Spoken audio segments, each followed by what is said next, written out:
host, Alan Schnorman. Mr. Schnorman is a distinguished trial attorney, author, and lecturer. Each week, Lawline will bring you the most knowledgeable experts in the field of law today. And now, we introduce our guests and our host, Alan Schnorman.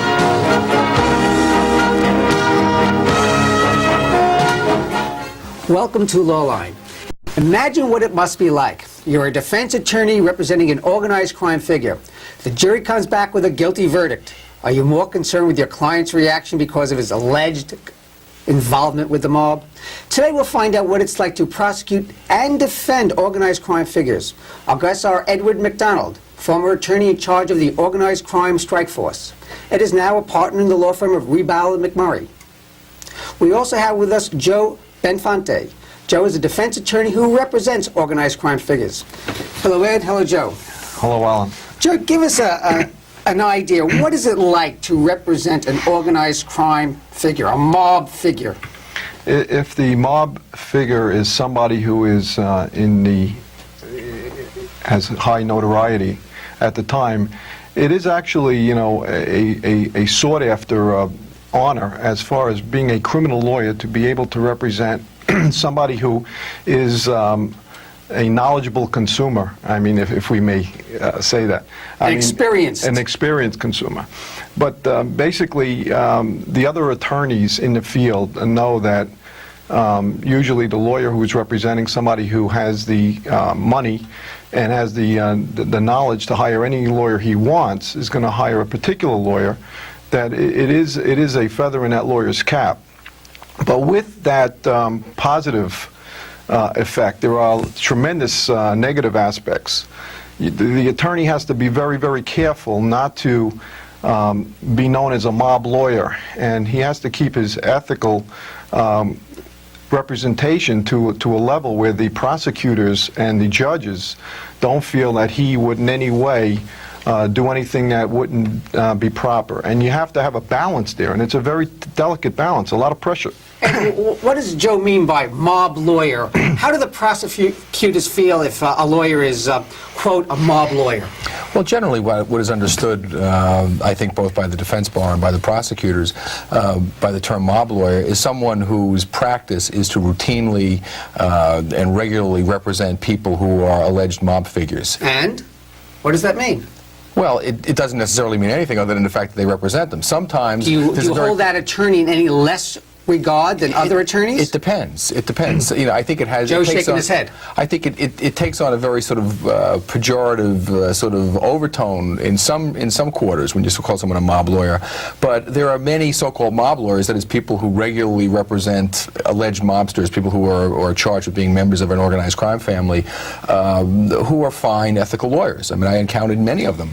On the other hand, I also encountered lawyers in my dealings as a prosecutor who were really in bed with organized crime figures, who were committing crimes, who were, at the beck and call of organized crime figures. So I think, when we're talking about a mob lawyer in the pejorative sense, it should be those mob lawyers who are willing to commit crimes for their clients. When you prosecute someone you believe is a gangster, organized crime figure, how is that different than when you prosecute somebody just involved in drugs or something of that nature?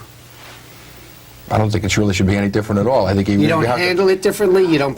Well, sure. I mean, it depends on the nature of the charge. I mean, if someone is being charged with being a participant in an organized crime family and committing crimes in connection with that family, well, the nature of those charges would be different from some than those brought against someone who is not. You handle it the same way as you handle any crime. Well, the prosecutor should. I think that every defendant, no matter whether he be a alleged organized crime figure or a drug dealer or a public official, should be sort of accorded the same type of rights, of due process as anyone else. Joe, give us an idea. Bring us into your office, if you can. What is a person like who is this organized crime figure, a mob figure? What are they like on a personal level? Well, one of the things that a lawyer has to do in order to be in a position to even represent somebody charged at a high level of federal organized crime is that you have to have a balanced practice to begin with. You just cannot, as Ed McDonald has just stated very succinctly, is that you cannot just represent mob. I understand. What do they like? Now, when a person comes in and he is quote unquote, a mob defendant, okay? These people are different, just the way any other people are different, but they also still have certain similarities. They're called wise guys, aren't Right. they? Now you have to be very, very, very careful. I mean, you have to be very careful about, number one, whether or not you can have some kind of your personalities mesh. The man has to be treated, the way any other client has Are to they be very treated. aggressive people? Not all of them. Some of them, they're all individuals. I mean, some of them are very used to getting their own way, and they're not used to being corrected and to be shown that they made an error. And it's a very touchy thing, and the chemistry has to be right, or you will not have a good attorney-client type of a team going on. And that's why it is much more difficult to represent a person that is a quote-unquote organized crime figure, because you have so many balancing acts going on.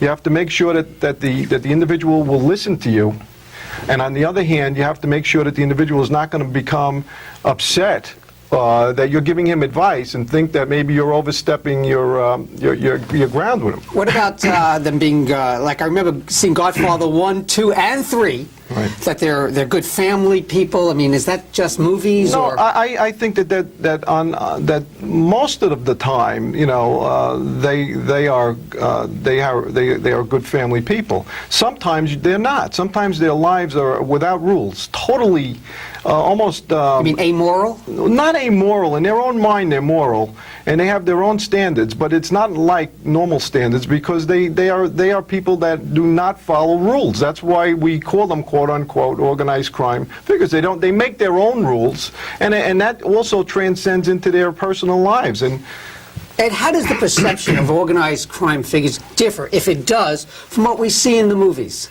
Well, I think it depends on the movie. Like, I remember, as I said, Godfather 1, 2, and 3. Godfather, well, that's all fantasy land. I mean, that's just Okay, completely tell us that. ridiculous. If you want to see a real, accurate depiction of what the mob is like, I think Goodfellas is a very good movie as to how the mob is displayed. It shows that these people are ruthless and cunning, and that money and power is at the root of everything that they do. When you see people glamorized or sort of made into being sort of comedy characters, like in Married to the Mob and some of these other movies, it really does a disservice to the mob, and does a disservice to the people who are dedicated to going after them, and it presents a very warped picture of the impact that organized crime figures have on society. So I think that I think that The Godfather 1 and 2 is great entertainment. I mean, I love those movies. I still watch them, but it's totally inaccurate. It's fiction, and I think it has to be reviewed as being fiction. Give us an inkling. What are their lives like? Well, organized crime figures, as Joe has said before, there are as many different types of organized crime figures as there are different types of doctors Do you and have the lawyers and everything Godfather? else. Is there a Godfather? Well, there is a boss of a family, but the bosses differ from I mean, here in New York, And do you have people come into their room and pay homage to the boss? Sometimes they go through that. John Gotti was a great believer in tradition, and every Wednesday night he would hold court down at the Ravenite Social Club, and every one of his capos would have to come and pay tribute and come and kiss him on both cheeks and report and say what they did the previous week. I mean, he was a real sticker for family discipline, and so he was somebody who did that. When Paul Castellano was running the family, he would very rarely see most of his capos and most of his soldiers. Only a few people who were sort of emissaries from the capos who would come up to visit him. And we had bugs in his home for a very long period of time, and that's where he was conducting his business. He was old, he had gotten lazy, and he didn't even want to leave his home. So he was a very, very different type of organized crime leader from John Gotti.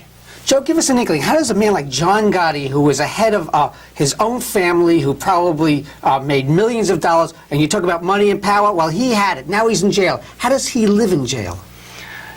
First of all, I mean, John Gotti now is doing time in jail on a very, very hard basis. He's doing hard time. What does that mean? He's in Marion, Illinois. Marion is like the toughest jail in the United States of America, and he's underground. My understanding is he's doing 23-hour lockup, which means that for 23 hours a day he's in a small cell. Joe, however, it's been reported that he's still running his family from jail. How can he do that? I don't really know if he can. That's what the paper said. I know the papers say that, but I mean, it's possible, anything is possible that he can get a message out here or there, but you have to understand that if the papers say something, you can't go by what the papers say.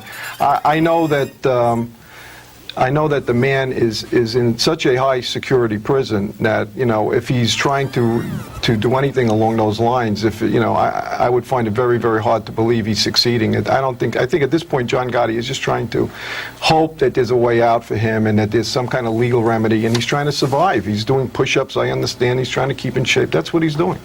Now, Ed, John Gotti was the head of his family. Now, how many families are there reported in New York City area? There were 5 families in New York City. There's another family in New Jersey. But basically, we talk about New York, we talk about the 5 families. And from your information, are these 5 families, are they in touch on a weekly, a monthly basis? Well, they were in touch on a frequent basis. They would have commission meetings rather frequently through the mid-'80s. But the families have been dealt such tremendous blows by law enforcement in the last 5, 6, 7, or 8 years that I think that their sort of contact has been cut. It's very difficult for them to meet. They might have underlings meeting now, but the families are in a real state of disarray. Law enforcement has been very successful. Have the families divided up New York City? They never, well, I mean, many years ago, when the 5 families were sort of instituted or created, they divided, not necessarily along geographic lines, but... one in the garbage industry, one in buildings? Well, you know, some will have portions of the city for the garbage industry, and some will have something, some will be involved in the waterfront, some will be involved in the garment center. The garment center might be divided between or among 2 or 3 families. You know, once you have sort of a sort of control, or you have some sort of power in a certain segment of an industry, that is supposed to stay with that family forever. You like are a license. Well, as they say, you are with somebody. A person or a business or a union is with that family, and they're supposed to remain with that family. However, there are, you know, sometimes if a family is having certain success in a particular industry and they want to conduct sort of a merger or an acquisition, just like a big company would, then they can do that. They can go and they can negotiate with the other family, and they could say, look, you know, we'll take over this segment of that industry which we do not have, and in return we're willing to do such and such for you. And at one time it was reported that organized crime was not a multi-million-dollar business in the United States, but a billion-dollar business. Was that your experience? Well, certainly the impact of organized crime on the New York metropolitan area and on the United States, in the economic sense, was certainly well into the billions of dollars. There's no question about that. That's like General Motors or General Electric. Well, I always wanted to stay away from you know, putting a dollar figure. I remember a few years ago the President's Commission on Organized Crime came out with sort of a definitive statement that, you know, the impact of organized crime each year on the economy was $7,412,000. I mean, I think that's crazy because sounds like first a lot of all, of money. you know, organized crime it almost defies definition. I mean, we know what certain, you know, we know what, when you talk about the 5 families, you're talking about organized crime, but what is it beyond that? And it's very difficult to define it. Joe, tell us, from your experience in the New York area, what has been reported? What industries are organized crimes involved in? Ed mentioned some about the garment center. Well, you know, it's interesting that organized crime is basically involved in industries where the original immigrants have become successful. For instance, the unions, the Irish, and then later on the Italian got into the unions, and you're talking the garment center. You're talking about the garbage industry, but there are people that run garbage routes in New York City that are totally 100% legitimate of Italian extraction. We're labeling too much now. I think we're way overdoing it, overkill to a point that it's.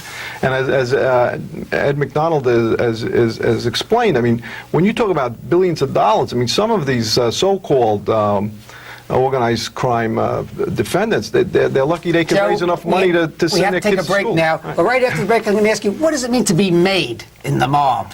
You're watching Lawline. I'm Alan Schnorman, your host. Stay with us.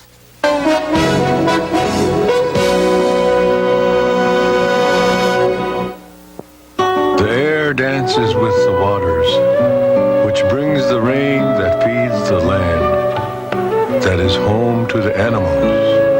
All life dances together. In a world so connected, choosing one environmental cause can be hard. EarthShare is 40 environmental charities working together. You and your company can help by by calling 1-800-MY-SHARE. All life lives, or doesn't, together.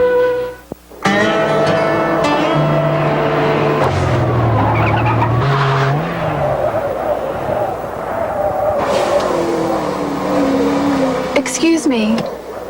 Do you wear your safety belt? Why, no. I don't wear my safety belt. Thank you.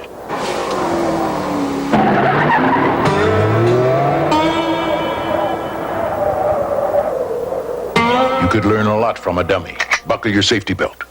Your approach is looking to cover. The men and women in the National Guard and Reserve face some tough challenges when they serve. Challenges that teach them discipline, leadership, and technical skills that make them better employees. So when they need time off to serve, don't make their toughest challenge approaching you.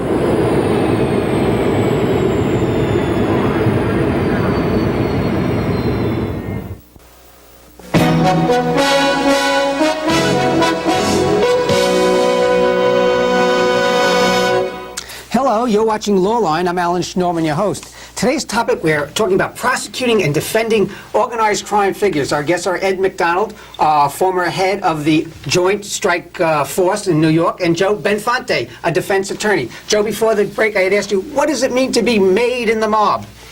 Well, I think that every segment of our population in the United States has some idea of what that means at this point. It's been so played and replayed. But basically, it's, it was a secret type of a ceremony which endowed that person with being an actual member in the so-called alleged organization, whether it be a particular family. And that person then was endowed with respect and all of the so-called benefits that are to come with being a member as opposed to being a mere associate or an outsider. And getting back to the movie's depiction of organized crime, if you did something that organized crime didn't like, you can be killed, whacked, I guess a million other words. Does that really happen?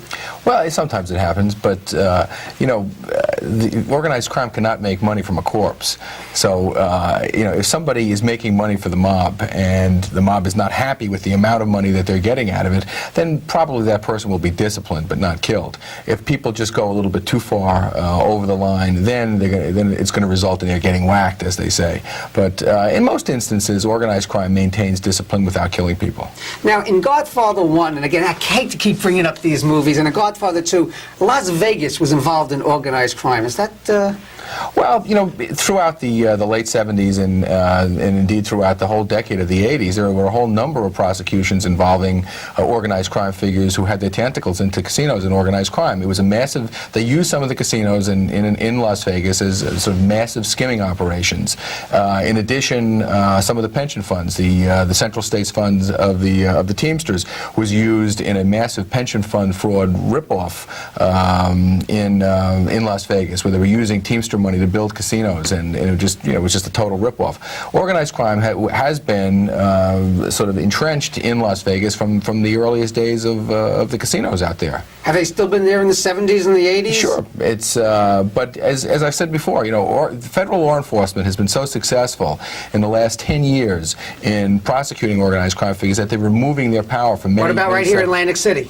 There's probably some involvement of organized crime in some of the unions there. I don't know about organized crime involvement in the ownership of the casinos or skimming with the casinos. The Casino Control Commission in New Jersey is very, very powerful and vigilant, and I think for the most part it's probably kept organized crime figures out of the management of casinos. Joe, give us an indication on how it is to defend a person accused of organized crime. I mean, here it is, maybe you have lots of publicity. Perhaps the prosecutor is giving statements to the press, which I see periodically, and turning this person who maybe has made people and compos and all these things, how do you turn him into an upstanding citizen for the jury? It certainly, Alan, is not for the weak of heart, I'll tell you that much. When you are a defense lawyer and you're representing somebody who is in all the front pages of the papers, and for instance, Greg Scarpa was one of my clients. Yes, I read about that. Now he was the with AIDS person who got AIDS. Right. The alleged mobster who got AIDS. He's still alive. There was a Colombo War going on. There was an actual war going on, an alleged war where people were getting killed and shooting each other. And Doesn't sound alleged to me. yeah, well, during this whole thing, I was Greg Scarpa's attorney, you know, and it was a very,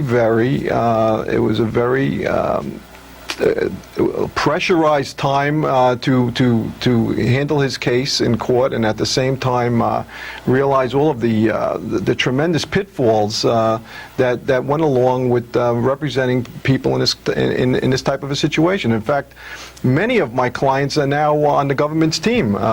If Ed McDonald was still with the government, you know, he would be representing now many of my clients who now jumped ship and have now cooperated with the government. The government has been so successful. What about the law of silence? There was a word for it.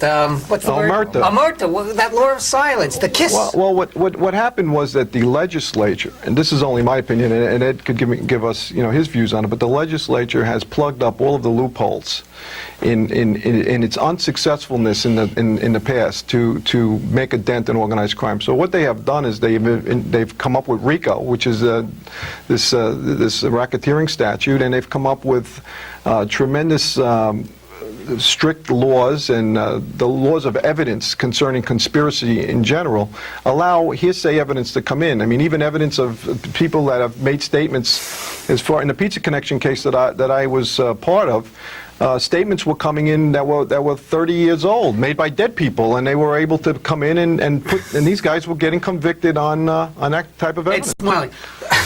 Joe, how do you know when to take a plea, when to cut your losses and take a plea with the government and cooperate, and how do you know when to get a verdict? When you look at the tapes on a case, if there are tapes, and those tapes have your client, you know, saying things that you know there is no jury on this earth that's going to have any doubt as to what those conversations were about, and if the government is giving you a way out by offering you a plea.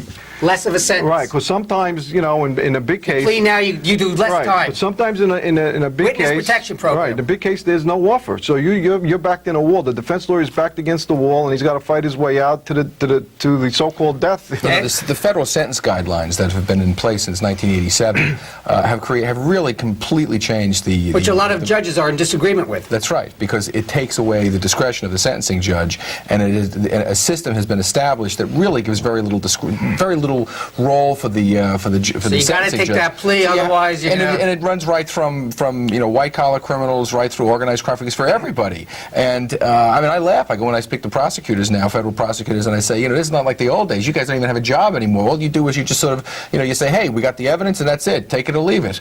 And the only way you can get out from under really is by cooperating. You know, the sentence guidelines. It's like you put the numbers and you put the facts into a computer, and it spits out, you know, sentence guideline 21. That means you have to get between, you know, 41 and 46 months, and it's the only discretion the judge has. The witness who goes against the mob, does that witness then have to go into this witness protection program, and how successful is that? Well, the witness who goes against the mob has to go into the witness protection program unless he's nuts.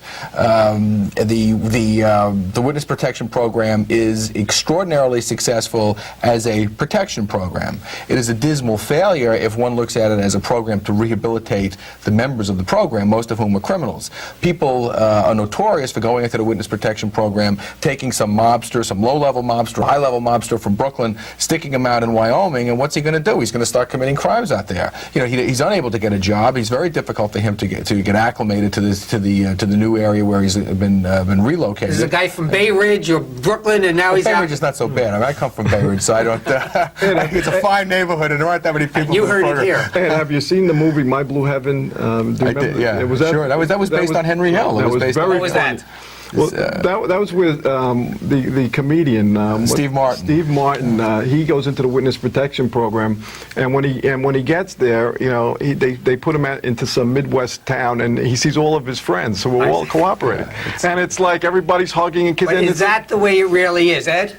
My Blue Heaven. That's what it really is. But it could be. So you're saying this, it might be. I've heard there are hundreds of people now in this witness protection program all over the Well, there are West. thousands. I think there are 15,000 people in the witness protection program. You know, you got to remember, there are people right here in this community who are in the witness protection program. People probably from Seattle and Chicago and from And is the United States California. government supporting these people? I mean, Well, no, they're not supported permanently. You're supported during the period of time that you're cooperating with the government as a witness. But once you you are in a position where you're no longer cooperating, or your cooperation doesn't require you to be in New York all the time, you're required to go and get a job, and they cut the funding. And that's when the problems begin. When the funding is cut, and some guy who has been, living with a diamond pinky ring and going out to fancy restaurants every night, And having all of a bills, sudden they say, bills like this, a wad of bills. and now they say, what is it? Well, we'll get you a job at McDonald's, or maybe get you a job over at the motor vehicle. You can be filling out taking application forms. I mean, for $14,000 a year. The guy says, what are you, crazy? That's Joe, what he give us an suspended idea. 2 weekends. Joe,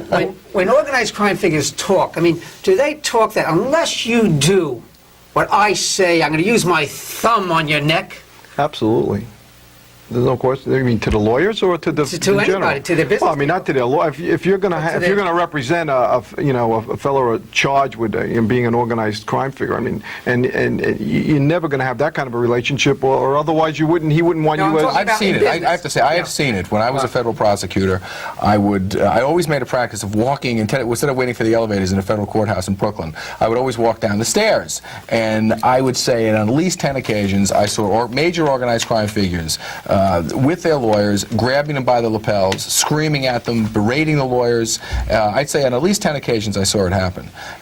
Most of the time, I think that the organized crime figures who were prosecuted in the federal court in Brooklyn were gentlemen. They behaved as gentlemen. They had sort of a touch of class, if you will. But I did see several organized crime figures really berating and threatening their lawyers. That has happened, but it hasn't happened to me, and I'll tell you why. You're like a prize fighter. That's why it hasn't happened to you. No, because if you don't have that, if you're giving 100%, and the man has trust in you, and you give him 100%, and you do everything the right way, and you're getting 3 hours sleep a night while you're on trial for the guy, normally that would never happen. If the guy is going to be unreasonable, then he wouldn't be my client. Joe, what happened on John Gotti's case, where his actual lawyers were taken off the case? Well, what happened there, is something which, for me to answer that would probably hurt some of these lawyers that are friends of mine. Do you know what the story? Well, I know what the judge found. The judge found that Bruce Cutler was a potential witness in the case, that he was picked up. Bruce Cutler and Jerry Shargell were picked up on the tapes discussing what the judge felt were family matters, and that this constituted evidence in the case, and that they were potential witnesses, and that they couldn't get up and argue about what their own words meant. Were they called as witnesses on the case? No, they weren't. No, See, one of the things that, if I may, one of the things that bothered me about that, Ed, was you're exactly right. That's the reason that was given, but the government never really calls the lawyer as a witness. In my knowledge, just a scheme to get the lawyers off the case? No, not a scheme. It's a legal remedy, and the judge had a legal right to take that. But could the judge have discretion not to do it? I think yes. And I think that the government would never really call, for instance, Bruce Cutler to testify against John Gotti at the trial. Are there any charges that you know of now pending either against Cutler or Shargell? No. That's all finished with. Well, I have no idea. Okay. We've just ended up our show. Ed McDonald, thank you very much. Joe Benfante, thank you very much. We certainly had an enlightening show. And as always, this is Alan Schnorman, and thank you. That was fast. For watching Lawline.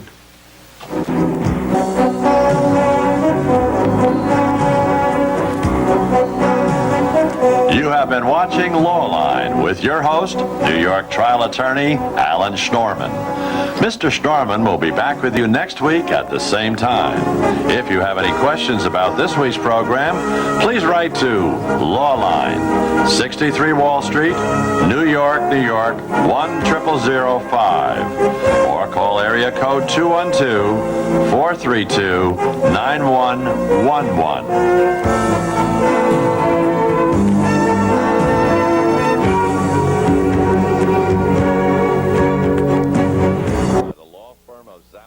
Schnorman, whose practice is limited to personal injury and insurance law.